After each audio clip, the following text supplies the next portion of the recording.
వైద్యం అక్కర్లేకుండా బతికేది ఎట్లా, మందులు అక్కర్లేకుండా, ₹1 ఖర్చు లేకుండా, డాక్టర్ల దగ్గర పోకుండా, ఆసుపత్రికి కూడా పోకుండా బతికేది ఎట్లా? మామూలుగా అయితే ఏం చెప్తారు మా డాక్టర్లు, మీరందరూ మా దగ్గరికి రండి, అందరు రోగాలతో రండి, మీకు బాగు చేసి పంపిస్తాం, మాకు పైసలు లేండి. ఇది కదా మామూలుగా మా డాక్టర్లు చెప్పాలి. నేను దానికి రివర్స్ చెప్తున్నా. డాక్టర్ అంటే అర్థం ఏంటంటే రోగం వస్తే బాగు చేయటం కాదు, రోగం రాకుండా చేయటం. అది డాక్టర్ పని. అలాంటి కొన్ని సూత్రాలు, కొన్ని మెలకువలు మీకు చెప్పడానికి వచ్చాను. మనకి చాలా మామూలుగా వచ్చే రోగాల్లో మొట్టమొదటి జ్వరాల్లో ఎక్కువ భాగం వైరస్ జ్వరం అని వస్తాయి. అంటే ఒళ్ళు నొప్పులు ఉంటాయి, తలకాయ నొప్పి ఉంటుంది, అప్పుడప్పుడు ముక్కులేమిటి కాస్త నీళ్ళు గారుతూ ఉంటుంది, ఇంతే. ఇవి మందులు వాడినా వాడకపోయినా ఈ రకం రోగాలు 5 రోజుల్లో తగ్గిపోయి మామూలు అవుతాయి. అంటే 5 రోజులు మనం ఓపిక పట్టగలిగితే అవే తగ్గిపోతాయి. ఇది మీకు ఆశ్చర్యం అనిపిస్తుంది, అట్టట తగ్గిపోతాయి జ్వరాలు వస్తాయని. ఈ మధ్యకాలంలో కరోనా రోగం వచ్చి బాగా జనం ఇబ్బంది పడ్డారు కదా. కరోనా జబ్బు ఉందని ఎట్లా కనుక్కుంటారు, రక్త పరీక్ష చేస్తారు, పాజిటివ్ అని వస్తే రోగం ఉన్నట్టు లెక్క. అది పాజిటివ్ అంటే పరీక్ష పాజిటివ్ వస్తే. కానీ మన దేశంలో కానీ బయట దేశంలో కానీ లెక్కలు తీస్తే తేలింది ఏంటంటే, పాజిటివ్ అని వచ్చిన వాళ్ళలో, అంటే రోగం ఉంది అని రక్త పరీక్షలో తేలిన వాళ్ళలో 100 మందిలో 35 మందికి ఒక్క లక్షణం కూడా లేదు. అంటే రోగం వచ్చినట్టు ఆడికే తెలియదు, పరీక్ష చేస్తే తెలిసిందంతే. ఇంకో 45 మందికి కొద్దిగా జ్వరము, కొద్దిగా దగ్గు, కొద్దిగా జలుబు వచ్చి తగ్గిపోయింది 5 రోజుల లోపల. 35, 45 కలిపితే ఎన్నేని? నేను ఇందాక చెప్పింది అదే కదా. 100లో 80 మనకు వచ్చే జ్వరాలు వైరస్ జ్వరాలు అనేవి. మందులు పనిచేయవు దానికి, మందులు ఏం పనిచేయవు దానికి. వాటంతటా అయ్యే తగ్గిపోతాయి 5 రోజుల్లో. మనకు అనిపిస్తుంది ఎట తగ్గుతాయని. మనల్ని పరిపాలించి పోయిన వాళ్ళు బ్రిటిష్ వాళ్ళు, మీకు గుర్తున్నట్టు 75 ఏళ్ళు అయింది వాళ్ళని తరివేసి మనం. దానికంటే ముందు 200 ఏళ్ళు పరిపాలించినారు వాళ్ళు. వాళ్ళ దేశంలో ఒక్కో డాక్టరు 100 కుటుంబాలకి కనెక్షన్లో ఉంటాడు. మన దగ్గర లేదు ఆ పద్ధతి, అక్కడ ఆ పద్ధతి ఉండేది. ఈ 100 కుటుంబాల్లో ఉండే ఇంటికి 4, 5 లెక్కన అందరి పేర్లు, అందరి వివరాలు డాక్టర్ దగ్గర ఉంటాయి. ఆ ఇళ్లల్లోంచి ఎవరన్నా జ్వరం వచ్చిందని ఫోన్ చేస్తే ఆ డాక్టర్ ఏం చేస్తారంటే, నీకు ఏం లక్షణాలు ఉన్నాయని అడుగుతారు. తలకాయ నొప్పి ఉంది, ఒళ్ళు నొప్పులు ఉన్నాయి, కొద్దిగా జలుబు ఉంది నేను చెప్తారు వీళ్ళు. అంటే వైరస్ జ్వరం, ఇప్పుడు నేను చెప్పినట్టు. అది ప్రమాదకరమైన లక్షణాలు ఏమైనా ఉన్నాయని అడుగుతాడు ఆయన.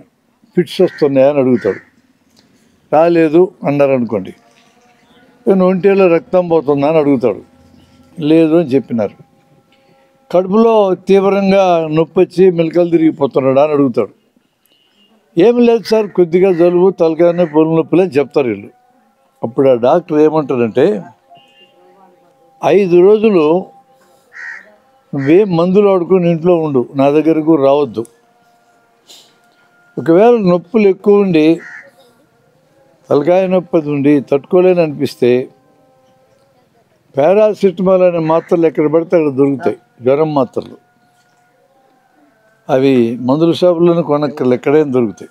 మందులు రాసిచ్చే డాక్టర్ కాగితం కూడా వినలే.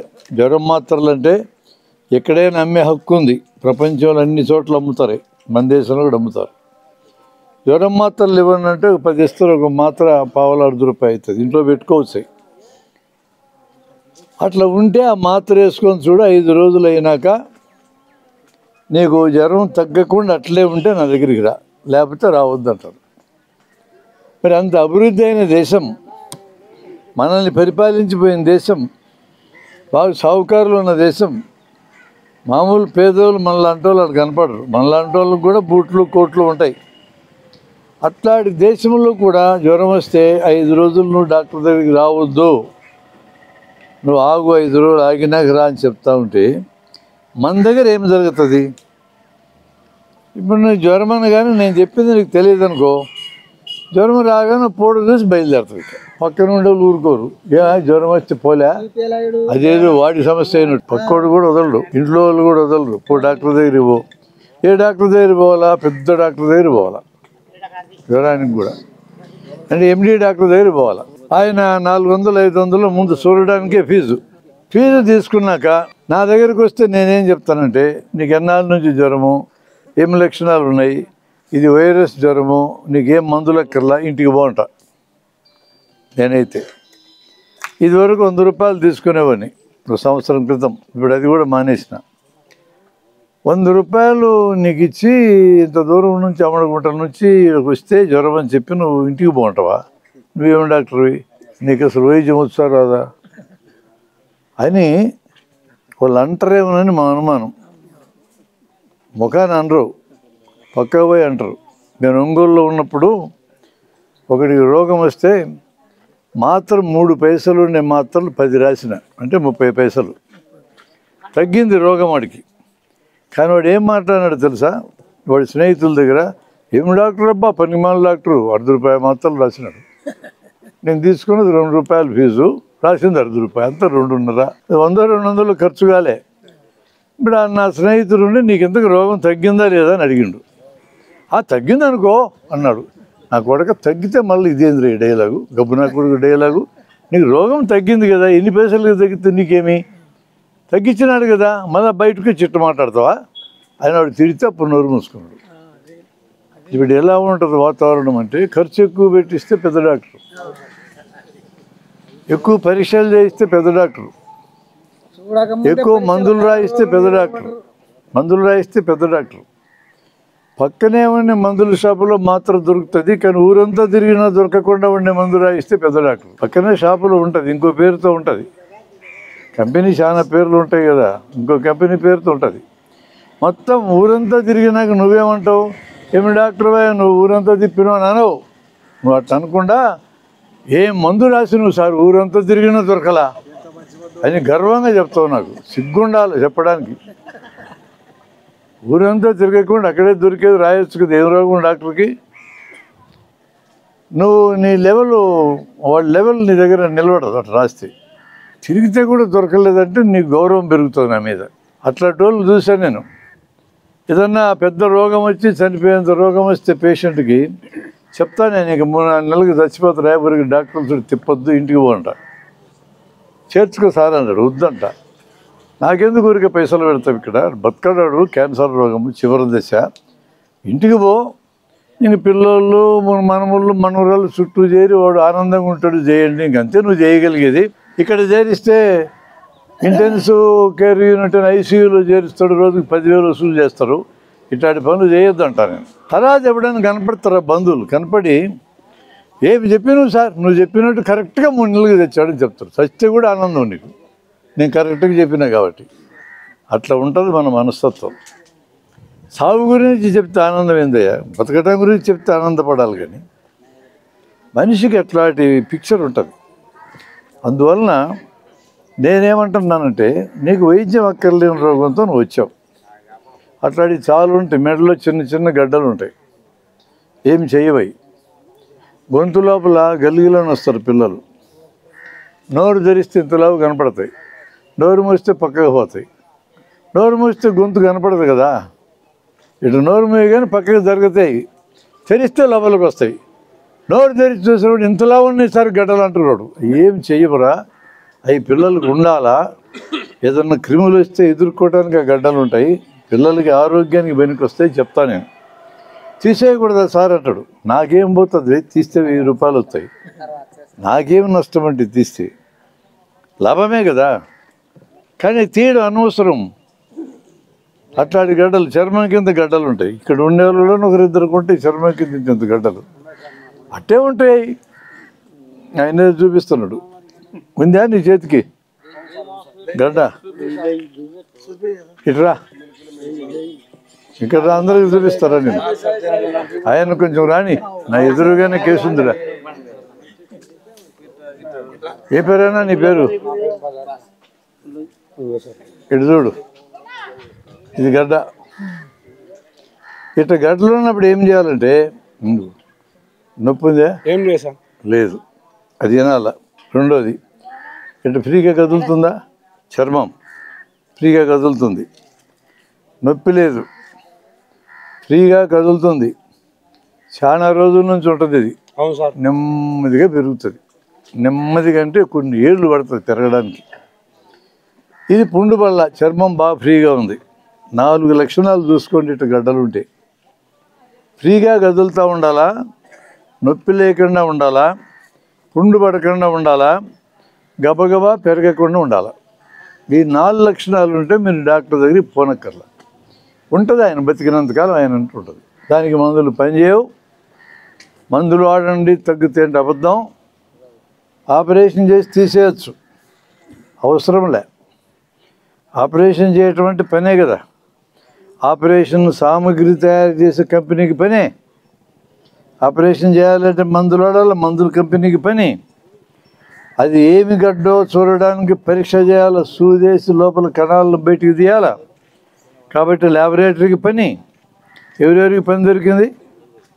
మందుల కంపెనీకి పని దొరికింది, ల్యాబొరేటరీకి పని దొరికింది, ఆపరేషన్ సామాన్ తయారు చేసే కంపెనీకి పని దొరికింది. ముగ్గురికి దొరికింది, నాకు కూడా పని దొరికింది.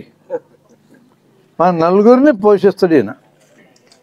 ఆడికి 1000 చెప్తాడో 10,000 చెప్తాడో డాక్టర్ని బట్టి ఉంటుంది. పెద్ద డాక్టర్ అనుకో దానికి 30,000 చెప్తాడు.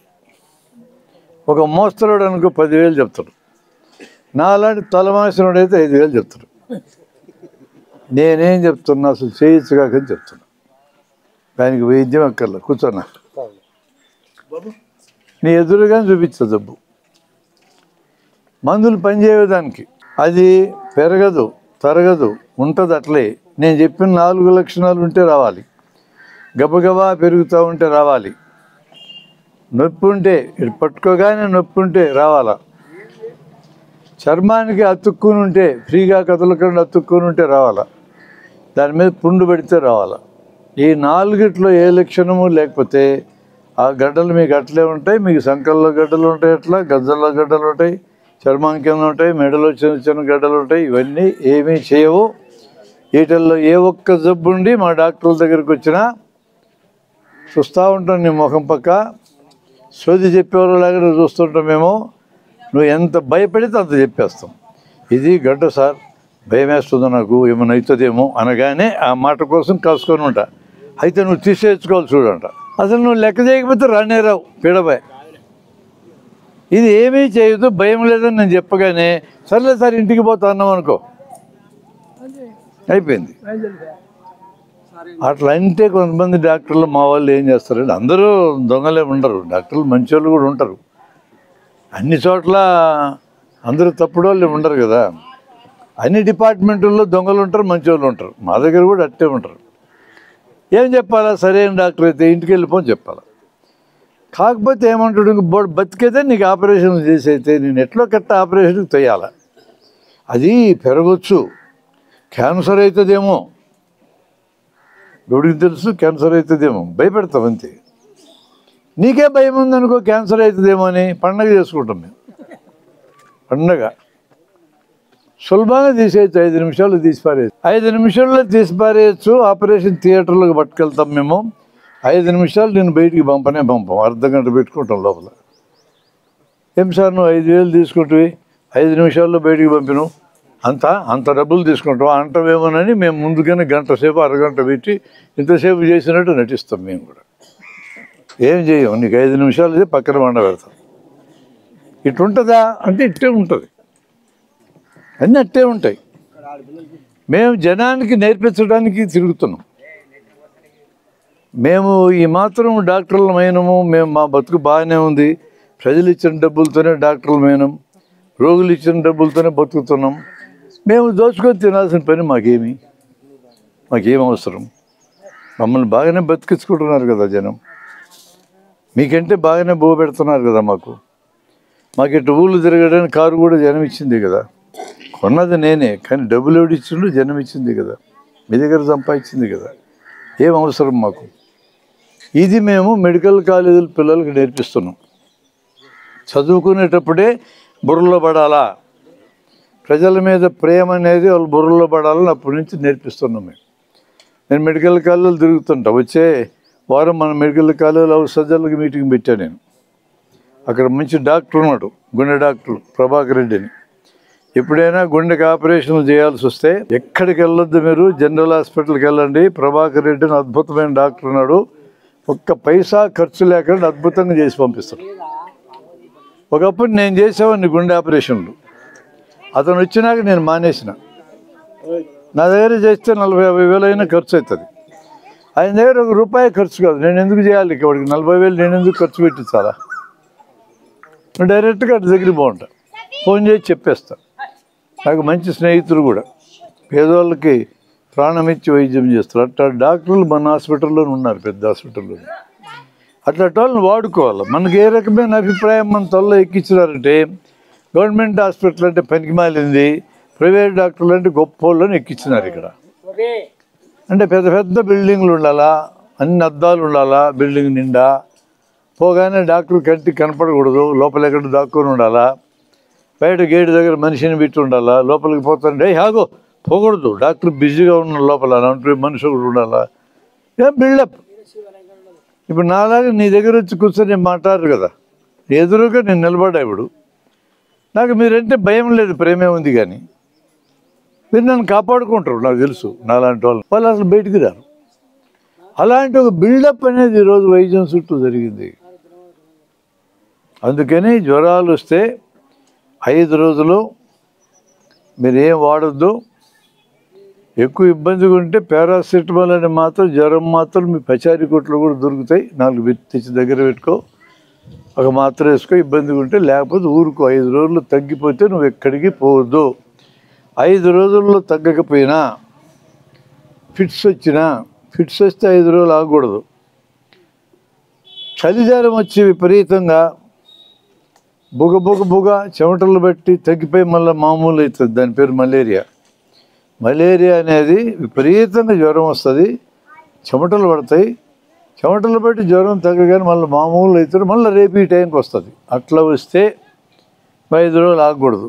ఇది మలేరియా ఏమో చూసుకోవాలి, దాని సెపరేట్ వైద్యం ఉంటుంది, చాలా అరుదవి. దోమలు కుడతా ఉన్న చోట్ల వస్తుంటుంది, కానీ దోమలు కుట్టుకుంటే దోమతో ఏదో వేసుకున్న చోట్లంతా సులభంగా రాదు. అది దాన్ని రాకుండా చేసుకోవాలంటే ఇక మురికి గుంటలే లేకుండా జాగ్రత్త పడాలి. మన ఇళ్ళ చుట్టూనే పెట్టుకుంటాం కదా మురికి నీళ్ళన్నీ. నేను ఊరిలోకి వచ్చేటప్పుడు పెద్ద మురికి నీళ్ళు చెరువులు చూసినా నేను. అది చాలు మీ ఊరి నిండా మలేరియా తేవడానికి. మాకు ఈ పలుకూరు ఆ ఏరియాలో అయితే గనులు తీసిన రాళ్ళు ఉంటాయి కదా, ఆ నీళ్ళల్లో దోమలు పెరుగుతూ ఉంటాయి. అది కూడా మనం సరి చేసుకోవచ్చు, అట్లా పద్ధతులు ఉంటాయి దానికి, లేకుండా ఉంటాయని కదా. రోగం వస్తే బాగు చేసుకుంటాం, ఎన్నాళ్ళు చేసుకుంటామండి. దోమల్ని అదుపు చేసేటట్లయితే రోగాలు రాకుండా పోతాయి కదా. మనం చేసుకునే పద్ధతులు అడుకుంటాయి. నేను మరి ఒకసారి వచ్చినప్పుడు నేర్పిస్తా వాటిని. ఇప్పుడు దీని వరకు పరిమితమే చెప్తా. అలాగే కడుపు నొప్పి విపరీతంగా వచ్చిందనుకో, జ్వరంతో కడుపులో పేగులు ఏదన్నా ప్రాబ్లం ఉంటే వస్తుంది. దాన్ని 5 రోజులు ఆగొద్దు. ఇట్లాంటివి తప్పితే మిగతా జ్వరాలు ఏవైనా 5 రోజుల దాకా చూడండి, తగ్గితే పట్టించుకోవద్దు. కరోనా లాంటి భయంకరమైన రోగమే 180 మందికి ఏమీ చేయకుండా తగ్గిపోయింది. ఇంకో 15 మందికి జ్వరం కొంచెం పెరిగింది, ఆయాసం కొంచెం పెరిగింది, దగ్గు కొంచెం పెరిగింది.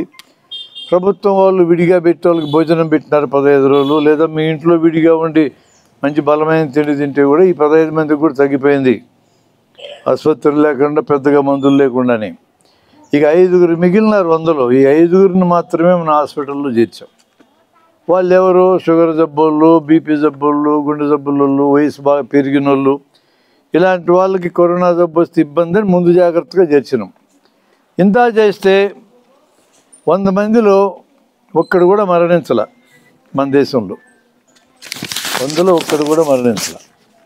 ఆఫ్రికా అనే ప్రాంతంలో మనకంటే ఇంకా బికారోళ్ళు ఉన్నారు. అక్కడ మనకన్నా పొట్ట బోవన్న దొరుకుతుంది, అది కూడా దొరకని బ్యాచ్ ఉన్నాడు. వాళ్ళల్లో 300 మందికి ఒకడు మరణించాడు. ఇంకా తక్కువ మరణాలు. రోగాలన్నిటినీ జయించిన మనల్ని పరిపాలించిపోయిన బ్రిటిష్ వాళ్ళు అట్లాంటి అభివృద్ధి అయిన దేశాల్లో 100లో 10 మంది చచ్చిపోయారు. అంటే గాలికి తిరిగి ఎట్టికి తిరిగి అడ్డగోలుగా పెరిగిన వాళ్ళు బాగా బతికినారు. కాబట్టి అడ్డగోలుగా తిరగడం అనేది మంచిదే రోగాలు రాకుండా ఉండటానికి. ఇప్పుడు మేము వస్తా ఆకలి అవుతుంటే ద్రాక్ష పళ్ళు కొనుక్కున్నాం. కడుక్కొని తినమని చెప్తారు మా వాళ్ళు. నేను కడుక్కోకుండా తిన్నాను, ఎందుకంటే కొంచెం అడ్డగోలుగా బతకాల. కొన్ని రోగాలు రాకుండా నాకు రోగ నిరోధక శక్తి రావాలంటే కొంచెం మట్టి మసాలను తినాలా. మట్టిలో ఆడుకుంటారు మన పిల్లలు, ఎగురులాడుతూ ఉంటారు, గంతులేస్తూ ఉంటారు. వీళ్ళే బతికేది ఎక్కువ కాలం. నాజూగ్గా పెరిగినాడు తొందరగా పోతాడు. అంత జాగ్రత్తగా పెంచినామనుకో, ఎయిర్ కండిషన్ రూముల్లో పెట్టి పెంచినామనుకో, కోళ్ళ ఫారాల్లో కోళ్ళను పెంచినట్టు, కొక్కేరు వచ్చిందంటే మొత్తం వస్తాయి, ఒక్కడు కూడా బతకదు. అడ్డగోలుగా పెరుగుతున్నాం కాబట్టి ఇంత మాత్రం బతుకున్నాం మనం. నేను మా ఇంట్లో వంగ చెట్లు వేసిన స్థలం ఉంటే తెగులు పెడితే మందులు వేయకూడదని తీర్మానించుకున్నా. అన్నీ చచ్చినాయి, ఒక్కటి బతికింది. ఈ ఒక్కదానికి రోగనిరోధక శక్తి వచ్చింది. ఆ ఒక్కటి ఇంతెత్తి పెరిగింది. రోజుకి ఒక బుట్ట కాసే కాయలు, కనపడ్డోడికల్లా బుట్టలు ఇచ్చిన. ఏమైంది? నష్టం ఏమైంది? సరే, పంటలు పండించేటప్పుడు ఎరువులు పురుగు మందులు వేయొద్దని కదా నేను చెప్పేది. మీ ఇంట్లో కొంచెం స్థలం అంటే దానికి ఎందుకు ఎరువులు వేస్తారు, పురుగు మందులు వేస్తారు? బతుకుతే పోయి పోతాయి. ఆ బతికింది అన్నిటిని ఎదుర్కొని బతుకుతుంది బ్రహ్మాండంగా. ఒక జానెడు స్థలం దొరుకుతుంది, ఒక సొరెత్తనం నాటినవు, ఇల్లెక్కి కూర్చుంటుంది. అది ఇంత బుడుక్కాయలు కాస్తూ ఉంటాయి. నీ చేతనే తిను. సొరకాయ సాంబారు, సొరకాయ చారు, సొరకాయ పచ్చడి, సొరకాయ పప్పు, నీ ఇష్టం వచ్చినట్టు తినొచ్చు. ఇంటికి వచ్చినట్టుకల్లా సొరకాయలు ఇచ్చినా. నేను రావడం మానేసినారు చాలామంది. సొరకాయలు ఇచ్చిన నా కొడుకుని నెత్తని పెట్టి పంపించాను. తినే అలవాటు లేదు మన ప్రాంతంలో, తక్కువది. ఆ సర్కారు వాళ్ళు బాగానే తింటారు, కానీ ఇంటికి వచ్చే సొరకాయ ఇస్తారు వీడు అని భయపడి కొంతమంది మానేసినారు. చిన్న స్థలం, మన చేతుల్లో పనులు ఇవన్నీ. మన చేతుల్లో పనులు మనమే చేసుకోవాలి, ఎవడి మీద ఆధారపడకూడదు. మనకి బాధ వస్తే దేవుడిని తలుచుకుంటాం. సరే, తలుచుకోండి, కానీ దేవుడు కూడా మన బాధలు తీయడు. మన బాధలు మనమే పడాలి. ఫైనల్గా మన రోగం మనమే బాగు చేసుకోవాలి. మనం ఏం చేసుకోవచ్చు అట్లానే చూస్తున్నాం. ఇప్పుడు ఎండాకాలం వచ్చింది. ఈ ఎండకు పోయి బయట పని చేస్తే వడదెబ్బ తగలవచ్చు. వడదెబ్బ తగిలితే చెమటలు పట్టవు, గుర్తుపెట్టుకోండి. వడదెబ్బ తగిలితే చెమటలు పట్టవు. ఒళ్ళంతా ఇనుముగాలినట్టు కాలుతూ ఉంటుంది, వాంతి వచ్చినట్టు అనిపిస్తుంది. ఈ లక్షణాలు వస్తే వడదెబ్బ తగులుతుందని అర్థం. వడదెబ్బ తగిలితే మందులు ఆడటం వేస్ట్. తెచ్చి పడుకోబెట్టు ఇంటి దగ్గర అరుగు మీద, పలసటి బట్టగప్పు, నీళ్ళు జల్లు. నీళ్ళు చల్లితే ఒంట్లో వేడిని లాగేస్తాయి, జ్వరం తగ్గిపోద్ది. మందు కూడా అక్కర్లేదు కాదు, మందు పనిచేయదు వడదెబ్బ తగిలితే. జ్వరం 104, 106 అట్లా పెరిగితే మాత్రలు పనిచేయవు, తడిగుడ్డ పనిచేస్తుంది. అది ఎట్లా పనిచేస్తుంటే, మనం కొత్త కుండ కొనుక్కొచ్చి నీళ్ళు పోస్తాం. కుండలో నీళ్ళు చల్లబడతాయి. ఎండాకాలం కూడా ఎట్లా చల్లబడతాయి? ఆ కుండకి సన్న రంధ్రాలు ఉంటాయి కనపడకుండా. ఆ రంధ్రాల్లోంచి నీళ్ళు బయటకు వస్తాయి. కుండ పైన తడి ఉంటుంది. ఈ తడి ఆరేటప్పుడు కుండ లోపల వేడిని లాగేస్తుంది, అందుకని చల్లబడతాయి. కొంతకాలం అయ్యాక ఈ రంధ్రాలన్నీ నలకలతో బూడిపోతాయి. అప్పుడు నీళ్ళు బయటికి రావు. అప్పుడు పైన గుడ్డ కప్పుతాం. గుడ్డ కప్పి నీళ్లు చల్లితే ఈ నీళ్ళు ఆవిరేటప్పుడు కుండలోంచి వేడిని లాగేస్తుంది, నీళ్ళు చల్లబడతాయి. మళ్ళీ ఇప్పుడంటే బాటిల్స్ వచ్చి తాగుతున్నాం, కానీ బస్ స్టాండ్లో ఇప్పుడు 20-25 ఏళ్ళ మన బస్ స్టాండ్ కర్నూలు కొత్తగా పెట్టినప్పుడు పెద్ద బాన్ ఉండేది. బాణ నిండా నీళ్ళు ఉండేవి, కింద తూము ఉండేది. దాని చుట్టూ కొబ్బరి తాడు చుట్టేవాళ్ళు. ఆ కొబ్బరి తాడు మీద నీళ్ళు చల్లేవాళ్ళు. కుండ లోపల, బాణ లోపల నీళ్ళు చల్లబడి వేడిని లాగితే, అట్లే మన ఒంటి మీద గుడ్డ కప్పి నీళ్లు చల్లితే ఒంటి లోపల వేడిని లాగేస్తుంది. మందులు లేకుండా పని అవుతుంది.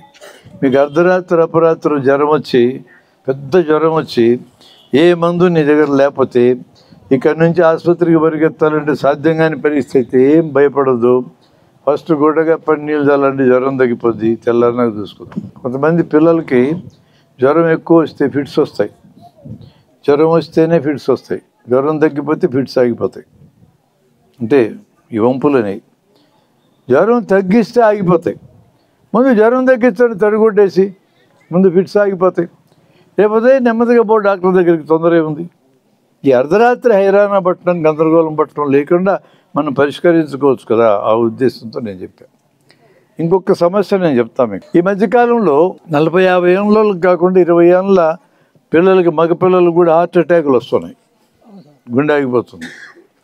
నా దగ్గర పనిచేసే కుర్రోడు సంజీవ్ రెడ్డి అని ఒకడు, నక్కలోగులపల్లె, దాదాపు 10 ఏళ్ళ క్రితం, 22 ఏళ్ళ వయసు, చాలా మంచి పిల్లకాయ. నా దగ్గర వర్క్ అంతా నేర్చుకున్నాడు, ఆపరేషన్లకు సాయపడటం నేర్చుకున్నాడు, వార్డు చూస్తాడు, ఇంజక్షన్లు వేస్తాడు, అన్నీ చేస్తాడు. మా హాస్పిటల్ ఆ టైంలో దుప్పాళ్ళు ఉండేది, 10 కిలోమీటర్ల ఊరికి. వాడు బల్లారుడు సౌరాష్ట్రలో ఉండేవాడు. వాడికి తెల్లవారుజామున 5 గంటలకు సడన్గా మెలకు వచ్చింది, కడుపులో మంట, మెలకు వచ్చింది. ఈ మంట అంటే వాడు గ్యాస్ట్రిక్ ట్రబుల్ అనుకున్నాడు. కడుపులో మంట చాలాసార్లు గ్యాస్ట్రిక్ ట్రబులే, కానీ ఆ మంటతో పాటు చెమటలు పట్టినాయి, వాంతి అయింది. ఈ 2 లక్షణాలు కానీ కలిసి ఉంటే అది గ్యాస్ట్రిక్ ట్రబుల్ కాదు, గుండె జబ్బది.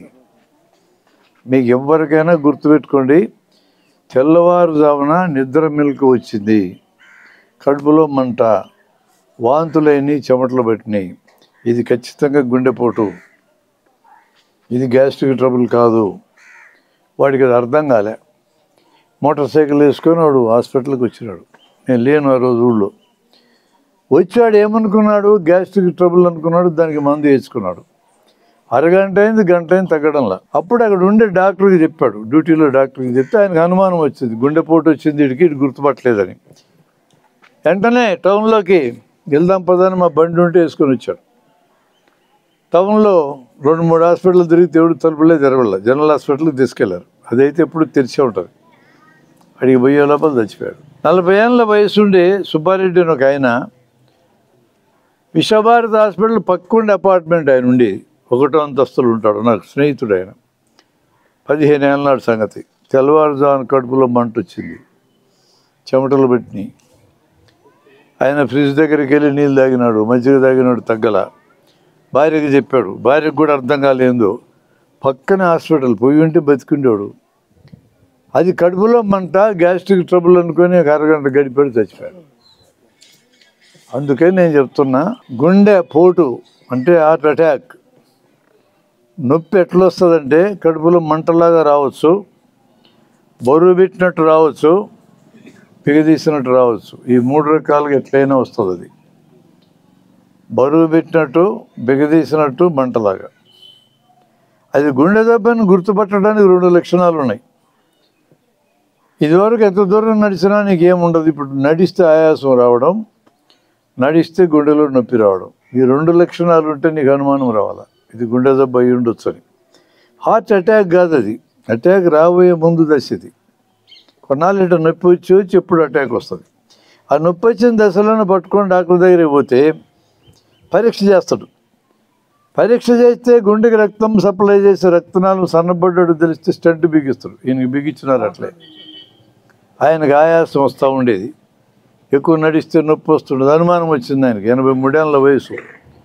అనుమానం వచ్చి డాక్టర్ దగ్గరికి పోతే పరీక్ష చేస్తే గుండెకి రక్తం సప్లై చేసే రక్తనాళం సన్నబడ్డది. అక్కడికి తప్పదిక, ఆ పరీక్ష చేయాల్సిందే. ఆ దశ వస్తే దీన్ని ఎడల్పు చేయాలన్న డాక్టర్. చేయి సార్ అన్నాడు ఈయన. 1,50,000 అవుతుంది అన్నాడు. ఆరోగ్యశ్రీ కింద ఫ్రీగా చేసి ఉంటారు. వాళ్ళు ఆరోగ్యశ్రీ లేకపోతే 1,50,000. సరే 1,50,000 ఎక్కడ అప్పు సబ్బు తెచ్చుకుందాన్ని బయలుదేరితే అది 1 అడ్డం బొడ్డు ఉంటుందో, 2 బొడ్డు ఉంటాయో, 3 బొడ్డు ఉంటాయో అంటాడు డాక్టర్. ఎన్ని అడ్డం పడితే అన్ని బాగు చేయాలంటాడు. అది ఎడల్పు చేసినాక మళ్ళీ బూడిపోకుండా గొట్టం పెట్టాలంటాడు. నువ్వు ఇంటికి రాబోయేటప్పుడు ఫారిన్ గొట్టం పెట్టాలన్నా ఇండియా గొట్టం పెట్టాలా అంటాడు.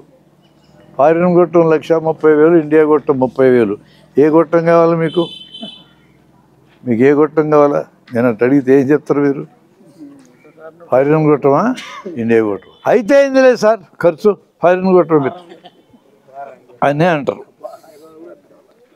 1,30,000 పెట్టుకునే ఫారిన్ గొట్టానికి 30,000 పెట్టుకుని ఇండియా గొట్టానికి తేడా లేదు. నాకు తెలుసు, మా డాక్టర్లకు కూడా తెలుసు, కానీ మేము చెప్పం. 1,30,000 గొట్టం అయితే మా 30,000 మిగులుతుంది, 30,000 గొట్టం అయితే మా 3,000 మిగులుతుంది. వ్యాపారం, బీజ వ్యాపారం. మీకున్న ఫారిన్ గొట్టాలు గొప్పైన భ్రమని వాడుకుంటారు అంతే. మీకు ఇప్పుడు ఇది తెలిసింది కదా. రేపొద్దున మీరు ఎవరికైనా గొట్టాలు వేయాల్సి వస్తే ఎట్లా అడుగుతాడు, ఫారిన్ గొట్టం ఇండియా గొట్టం అని. తేడా ఏంది సార్ అని అడగండి, కొంచెం వెనక్కి తగ్గుతారు. తేడా అంటే ఫారిన్ గొట్టం అంటే మంచిది కదా, అది ఏం మంచిది సార్ అని అడగండి. నా కొడుకు ఎవడు చెప్పినారు ఈ కథ అంతా అని అర్థమవుతుంది ఆయనకి. ఏదైనా ఒకటే అనుకో అంటాడు. అయితే ఇండియాది సార్, దేశభక్తులం అయ్యా మనము మోడీలాగా. అందరికీ దేశభక్తి అంటాడు కదా. మరి దేశంలో నుండి గొట్టాలుగా వేయించుకోవాలా. మోడీ సాబుకి గుండె దెబ్బ వచ్చినా దేశంలో గొట్టం వేయాలి. మనం కూడా చెప్పాలి, నువ్వు ఫారిన్ గొట్టం వేసుకోకని చెప్పాలి. నీకు రోగం వస్తే ఫారిన్ పోయి జాగ్రత్త, ఇండియాలో వైద్యం చేసుకొని చెప్పాలి. దేశభక్తుడు కదా. మనందరికీ చెప్పి ఆయన పోతే ఎట్లా. మాకు ఒకడు ఉన్నాడు సతీష్ అని మా ఊళ్ళో, బోధలు చేస్తూ ఉంటాడు ఆయన. మీకు ఏం రోగం వచ్చి నేర్చుకొస్తూ తలుచుకుంటూ ఉంటాడు. తప్పులేదు, తలుచుకోవచ్చు. ఆడికి రోగం వస్తే మా ఆసుపత్రిలో చేరతాడు. వాడు బోధలు చేసుకోవచ్చు కదా. ఇట్లాంటి వాళ్ళు కొంచెం జాగ్రత్తగా ఉండాలి మీరు. అంటే వాళ్ళకు ఒక సూత్రము, మనకు ఒక సూత్రం చెప్పే బ్యాచ్ ఇది.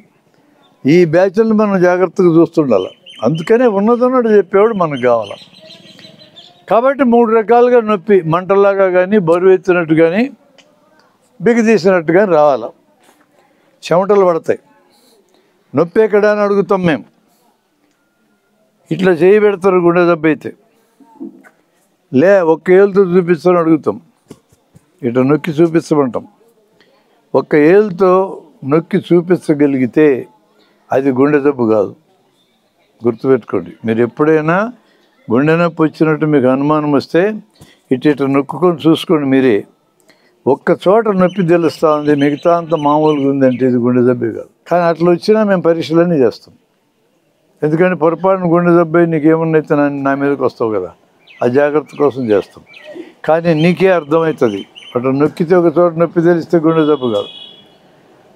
చురుక్కని వస్తారు కొంతమంది మా దగ్గరికి. చురుక్కని గుండె దెబ్బ రానే రాదు. అది కండరాల నొప్పి.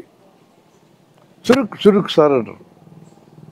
మా గుండె డాక్టర్ల దగ్గరికి వచ్చే వాళ్ళు సగం మంది చురుకు బేచే పండగ చేసుకుంటాం. అన్ని పరీక్షలు చేయిస్తాం. మాకేం పోతుంది, వాడు సావడు. ఆ చురుకు కూడా సావడు, గ్యారెంటీ బతుకుతాడు. ఈసీజీ పరీక్ష 200, ట్రెడ్మిల్ 1000 రూపాయలు, ఈకో పరీక్ష 1000 రూపాయలు, మొత్తం 3000 సవరం. 3000 పరీక్షలు నీకు చేయిస్తే నేను గ్యారెంటీకి బాగు చేసి పంపిస్తాను. చచ్చిపోయి దెబ్బే కాదు, ఇంక బాగు చేసి పంపించింది.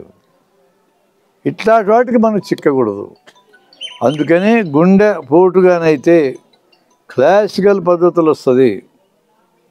మంట, బరువెత్తినట్టు, బిగదీసినట్టు, చెమటలు పట్టడం, వాంతులు రావడం. నొప్పి ఎక్కడంటే ఇట్ట పెడతారు చెయ్యి, ఒక ఏళ్ళతో చూపిస్తలేరు. అలా వచ్చిన వాళ్ళల్లో కొద్దిమందికి సడన్గా గుండె ఆగిపోతుంది. ఇది మనం గుర్తుపెట్టుకోవాలి. నేను అది నేర్పించడానికి వచ్చాను. సడన్గా గుండె ఆగిపోతే గుర్తుపట్టేది ఎట్లా, దాన్ని ఆడిచ్చేది ఎట్లా అని నేర్పించినా నేను వెళ్తా ఈరోజు. అది డాక్టర్లు చేసే పని కాదు. ఆ సమస్య ఇక్కడ వస్తే ఇక్కడ ఉండే వాళ్ళకి చేత కావాలి. గుండె సడన్గా ఆగిపోయింది, 2 నిమిషాల లోపల నువ్వు ఆడిస్తే బతుకుతాడు, లేకపోతే చచ్చిపోతాడు. సుబ్బారెడ్డి అడ చచ్చిపోయింది, మావాడు సంజీవరెడ్డి అడ చచ్చిపోయింది. ఆడిచ్చుటాడు ఆ టైంలో లేడు. ఎందుకు సడన్గా ఆగిపోయింది గుండెపోటు వచ్చినప్పుడు అంటే, గుండె కూడా ఆశ్చర్యపోతుంది, నొప్పి రాగానే తట్టుకోలేక ఎందుకు అయింది నాకని చెప్పి మనం కూడా బిత్తరపై అట్టే నోరెలా పెట్టి చూస్తూ చూడు. అప్పుడప్పుడు అలా గుండె ఆగిపోద్ది. ఎడ తెలియాలి మనకి ఆగిపోయిందని? నీ కళ్ళెదురుగానే నొప్పి అన్నాడు, చెమటలు పట్టినాయి, పడిపోయాడు. అటు ఎప్పుడు జరిగినా 4 సందర్భాల్లో జరుగుతుంది, గుర్తుపెట్టుకోండి. కరెంటు తీగలు ముట్టుకుంటే గుండె ఆగిపోద్ది, పిడుగు పడితే గుండె ఆగిపోద్ది, గిట్టని మందులు ఇంజక్షన్లు వేస్తే గుండె ఆగిపోద్ది, కొంతమంది గిట్టదానికి ఆగిపోద్ది. 4వది హార్ట్ అటాక్లు ఆగిపోద్ది. 4 సందర్భాల్లో ఏ సందర్భమైనా నీ గుండె ఆడించడం తెలిస్తే 1 నిమిషం లోపల లేచి కూర్చుంటారు. అది నీకు తెలియకపోతే నీ కళ్ళెదురుగా చచ్చిపోతారు. ఆ విద్య మీరు నేర్చుకోవాలి, చాలా సులభం నేర్చుకోవటం. ఇది చాలా పెద్ద బిల్డప్ ఇస్తారు మా దగ్గర. పెద్ద బొమ్మ తేవాలా, పండబెట్టాలా, దాని మీద నొక్కాలా, మనుషుల మీద నొక్కకూడదు అని భయపెడతారు. నొక్కకూడదు, కరెక్టే, నేను కూడా చెప్తున్నా. కానీ ఆ పద్ధతి అంతా మనుషుల మీద నేర్పచ్చు. మేము జన్మవిజ్ఞానం వెతుకోవాలి అట్లా నేర్పిస్తున్నాం. మొదట ఏం చేయాలి, అట్లా ఏలబడి పడిపోగానే ఈ దవడ ఎముక కింద ఇక్కడ ఏలు పెట్టుకొని చూడండి, నాడి తెలుస్తుంది. మీ అందరికీ తెలుస్తుంది చూడండి. ఏలు పెట్టుకోండి అందరూ. దవడ ఎముక కింద ఇక్కడ చూడు, ధన ధన ధన కొట్టుకుంటా ఉంది. తెలుస్తుందా మీకు? దవడ ఎముక కిందనే ఇక్కడే తెలుస్తుంది, రెండో పక్క కూడా తెలుస్తుంది. అది చూడాలా. అది కొట్టుకుంటూ ఉంటే గుండె కొట్టుకుంటున్నట్టు లెక్క, అది ఆగిపోతే గుండె ఆగిపోయినట్టు లెక్క. సింపుల్. మీకు ఎవరికైనా అర్థం కాకపోతే పక్క వాళ్ళు చెప్పండి, మీరే టీచర్లు అయిపోతారు. నేను వచ్చి చూపించక్కర్లా. ఈ ఎముక కిందనే ఇక్కడ తెలుస్తుంది, ఇక్కడ తెలుస్తుంది. ధన ధన కొట్టుకుంటా ఉంది. గుండె ఆడుతుంటే అది కొట్టుకుంటుంది. ఈ చేతి దగ్గర నాడు చూడక్కర్లా, మెడలో చూడటం నేర్చుకోండి. ఒకసారి చేతికి తెలియదు, ఇక్కడ తెలుస్తుంది. వీక్గా ఉంటే ఇక్కడ తెలుస్తే చేయి తెలియదు. నాడి కొట్టుకోవడం ఆగిపోతే గుండె ఆగిపోయినట్టు లెక్క. అలాంటి మనిషిని ఫస్ట్ ఎలుకలు పడుకోబెట్టాలి, మంచం మీద కానీ, నేల మీద కానీ, బల్ల మీద కానీ, అరుగు మీద కానీ, ఇట్లాంటి బల్ల మీద కానీ. ఇప్పుడు నేను చూపిస్తాను మీకు, అబ్జర్వ్. ఇక్కడ ఒక్కరు వచ్చి పడుకోండి, దాని మీద సన్నగా ఉండేవాళ్ళు రండి. ఎలుకలు పడుకో, అంగి తీయక్కర్ల, పడుకో. చేతులు పక్కగా పెట్టుకో. మెడలో నాడు చూసాం, ఇక్కడ చూసా. ఈ ఎముక కిందని ఇక్కడే, ఇటైతే ఇక్కడ నాడు తెలుస్తూ ఉంది. ఒక 5-10 మంది వెనకొచ్చి నిలబడండి. ఆ వెనక నిలబడే వాళ్ళు ఇటు రండి, కొంతమంది ఇటు రండి, దగ్గరలో చూడొచ్చు రండి. మళ్ళా నేర్పించాలని కోరికుండే వాళ్ళు రండి, వాళ్ళకి చూపిస్తాను నేను. ఇక్కడంతా నిలబడండి, వాళ్ళకి అడ్డం లేక నిలబడండి. 6 స్టెప్స్ ఉన్నాయి దీంట్లో.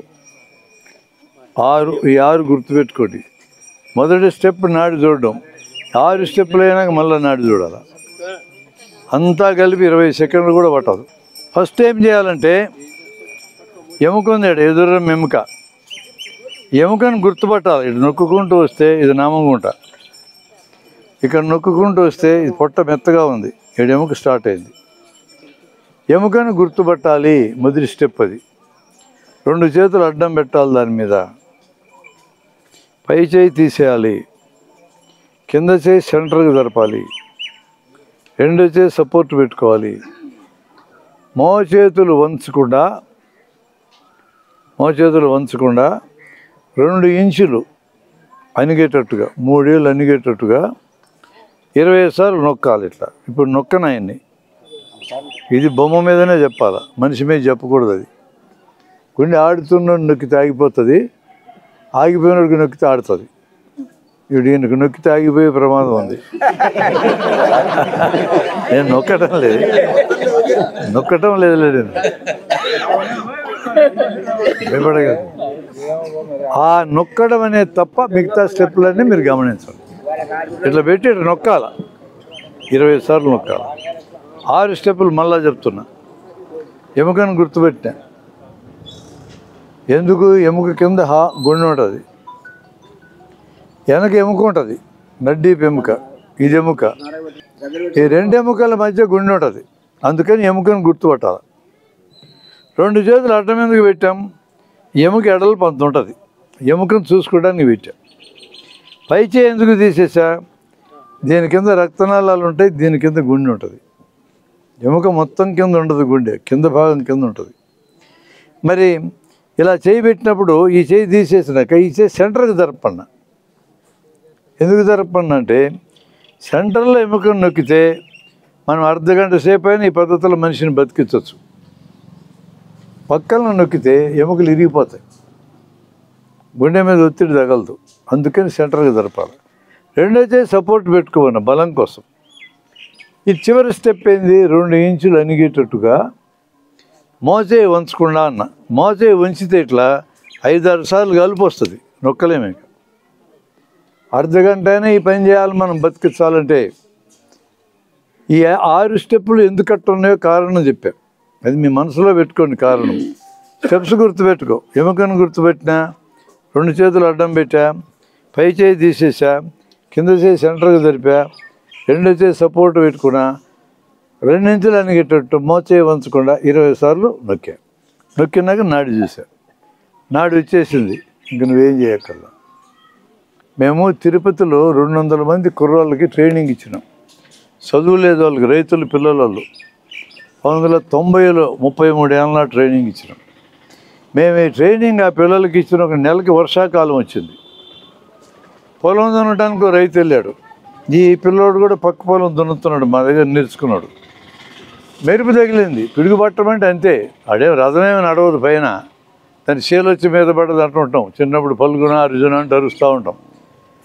ఆకాశంలో రథాలు ఏమి నడుస్తాయి. అది మెరుపు అంటే కరెంట్. అది కరెంట్ తగిలింది, పడిపోయండి రైతు. పక్క పొలం దున్న కుర్రోడు దీన్ని చూశాడు. వెంటనే గబగబా వచ్చి నాడు చూశాడు. నాడు ఆగిపోయింది. ఇట్లే పడుకోబెట్టి కింద బాగా 20 సార్లు నొక్కగానే లేచి కూర్చొని ఏమైంది నాకు అన్నాడు. నీ గుండె ఆగిపోతే నేను ఆడిచ్చిన అన్నాడు. ఒక అనుభవం చాలదు, జీవితం అంతా చెప్పుకోవచ్చు. నేను కొన్ని వేల మందికి శిక్షణ ఇచ్చినాను. 10 నిమిషాలైనా 20 నిమిషాలైనా గుండె ఆగిపోయినా నా దగ్గర పట్టుకొస్తే ఏం చేయగలను నేను? డాక్టర్లకు కాదు ఈ విద్య తెలియాల్సింది, మీ మొత్తానికి తెలియాలి. ఇది ఏ ఊళ్ళో ఉండేవాళ్ళకి ఆ ఊళ్ళో తెలియాలి. తెలిస్తే సమస్య వస్తే టక్కున బతికించవచ్చు. దీనికి ఏం ఖర్చు అవుతుందన్నా? నేను మీకు చదువు నేర్పిన, నాకేం ఖర్చు అవుతుంది? నాకు టైం ఖర్చు అవుతుంది, నాకు తృప్తి వస్తుంది. నా దగ్గర నేర్చుకున్న పిల్లోడు కూడా బతికించినాడు అక్కడ. కొన్ని వేల మందికి చెప్పినా ఇప్పుడు వాడు ఎవడో నాకు గుర్తే లేడు. వాడి గుర్తు నేను నేర్పించినా అని. వాడు బతికినంతకాలం చెప్పుకుంటాను నేను బతికించినా అని. దాని ఖర్చులే వాడికి. బతికించినాడు మనిషిని. నేను బతికించినాడు ఒకడని చెప్తున్నాను. నా దగ్గర ట్రైనింగ్ తీసుకున్నాడు. అట్లా 100 మంది నా దగ్గర ట్రైనింగ్ తీసుకొని బతికించినారు జనాన్ని. ఇప్పుడు మీకు ఎప్పుడైనా అట్లాంటి అవకాశం వచ్చిందనుకో బతికిస్తారు. ఎంత గర్వంగా ఉంటుంది మనిషికి, మనిషిని బతికించినామంటే. మీరు డాక్టర్ దగ్గరికి పోయేదానికి ఆగవు కదా. 2 నిమిషాలు ఆగి చచ్చిపోతారు మనిషి. గుండె ఆగితే నొక్కినా ఉంటే లేచి కూర్చుంటారు. 20-25 సార్లు నొక్కినాం, రాకపోతే ఏం చేయాలంటే నోరు తెరిచి మనం వదిలే గాలి నోట్లో నోరు పెట్టి ఊస్తే చెస్ట్ పైకి లేస్తుంది. 4 సార్లు నొక్కాలా, ఒకసారి గాలి ఎక్కించాలి. 4 సార్లు నొక్కాలి, ఒకసారి గాలి ఎక్కించాలా. ఇంకో మనిషి దొరికితే కొన్ని గాలి ఎక్కించాలంటే ఒకడు నొక్కుతూ ఉంటాడు. అర్ధగంట బతికించొచ్చే మనిషిని అటు నొక్కుతూనే ఇతను హాస్పిటల్కి పంపిస్తే వాళ్ళు బతికిస్తారు. అర్ధగంట మనకు ఆసుపత్రికి పోతే టైం దొరుకుతుంది ఈ విధంగా మనం చేస్తే. అందుకని ఈ విద్య 20 సార్లు నొక్కగానే బతికితే ఇంకేం చేయొద్దు. 20 సార్లు నొక్కినా కూడా గుండె స్టార్ట్ కాకపోతే ఊపిరి కూడా ఎక్కించాలా, తర్వాత నొక్కాలా. 2 సార్లు 8 సార్లు, ఒకసారి 4 సార్లు, అట్లా ఆ నిష్పత్తులు చేయాలి. ఇది ఒకసారి అయితే 4 సార్లు, ఇది 2 సార్లు అయితే 8 సార్లు. అట్లా చేసుకుంటూ అరగంట సేపు ఈ లోపల 108కి ఫోన్ చేయండి, వాళ్ళు వస్తారు, పట్టుకుపోతారు. వాళ్ళు మిషన్ తగిలించుకుంటారు, చచ్చిపోకుండా ఆపుతారు. మన ఊరికే చచ్చిపోవటం అర్థమే ఉందా? నేను అది అడుగుతున్నాను. కన్నాము, పెంచినాము, 25-30 ఏళ్ళు పెంచినాం మనిషిని, సడన్గా చచ్చిపోతే ఏమన్నా అర్థం ఉందా? మనం బతికించగలం. దానికి విద్య అక్కర్లా, చదువు అక్కర్లా, మీరు డాక్టర్లు కానక్కర్లా, మీరు కంపౌండర్లు కానక్కర్లా, ఆర్ఎంపీ డాక్టర్లు కానక్కర్లా. చదువులేని మా పిల్లకాయలు ఆడ బతికించినారు. కాబట్టి మీరు ఎవరైనా బతికించవచ్చు. అలాంటి సమస్య వస్తే ఎప్పుడైనా మనిషి సడన్గా పడిపోతే 4 సందర్భాలే ప్రధానంగా ఉండేది. ఇంజక్షన్ వేస్తే రియాక్షన్ వచ్చి పడిపోతారు. ఒక్కోసారి మందు గిట్టకపోతే పిడుగుపడితే జరగవచ్చు, కరెంటు షాక్ జరిగి జరగవచ్చు, గుండె నొప్పి అని చెప్పి చెమటలు బట్టి పడిపోతారు. అట్లే చూస్తే నాడి తెలియదు, హార్ట్ అటాక్లో గుండె ఆగిపోవచ్చు. ఇలా ఎప్పుడు ఆగినా ఇమ్మీడియట్గా వెళ్ళండి, ఎలుకలు పడుకోబెట్టండి, నాడు చూడండి. నాడు తెలియలా నేను చెప్పినట్టు 6 స్టెప్పులు. నువ్వురా ఎముకను పట్టుకో, ఎక్కడ ఉంది చూడు, రైట్. 1వ స్టెప్ అది. 2 చేతులు అడ్డం పెట్టు, అడ్డం పెట్టి పై చేయి తీసేయి, కింద చేయి సెంటర్గా జరుపు, 2వ చేయి దాన్ని ఇరికిచ్చు, మోచేయి వంచకుండా 2 ఇంచులు అనిగి నొక్కొద్దు, 2 ఇంచులు అనిగేటట్టు నొక్కాలా. వచ్చేసింది కదా నీకు, వచ్చింది కదా, అంతే. నువ్వురా చూపించు. ఏం నొక్కర్లే, నొక్కరు. నిన్ను చంపుతామంటాయా మేము? ఇంత కష్టపడి వచ్చినోడికి చెయ్యి గుర్తుపట్టు, ఏముకని 2వ చెయ్యి, 2 చేతులు గుర్తుపట్టు, ఇక్కడ చెయ్యి గుర్తుపట్టు, ఏళ్ళతో గుర్తుపట్టు. ఇక్కడ 2 చేతులు అడ్డం పెట్టు, పెట్టి చేయి కూడా పెట్టు, పై చేయి తీసేయి, కింద చేసి సెంటర్గా జరుపు. రెండో చేయి ఇరికిచ్చు, దాంట్లో ఇరికిచ్చు ఏళ్ళల్లో ఇరికిచ్చాలా. ఇప్పుడు మోచే వంచుకుంటే 20 సార్లు నొక్కాలి, అంతే. నువ్వు చెయ్యి, ఏం చెయ్యర్లేదు. రెండో చేత్తో గుర్తుపట్టు, 2 చేతులు ఉండాలి. గుర్తుపెట్టే ఎముకని 2 చేతులు అడ్డం పెట్టు. పై చేయి తీసేయి, రెండో చేయి సెంటర్గా జరుపు, రెండో చేయి సపోర్ట్ పెట్టుకో. ఇప్పుడు 2 ఇంచులు అనిగేటట్టు నొక్కాలి.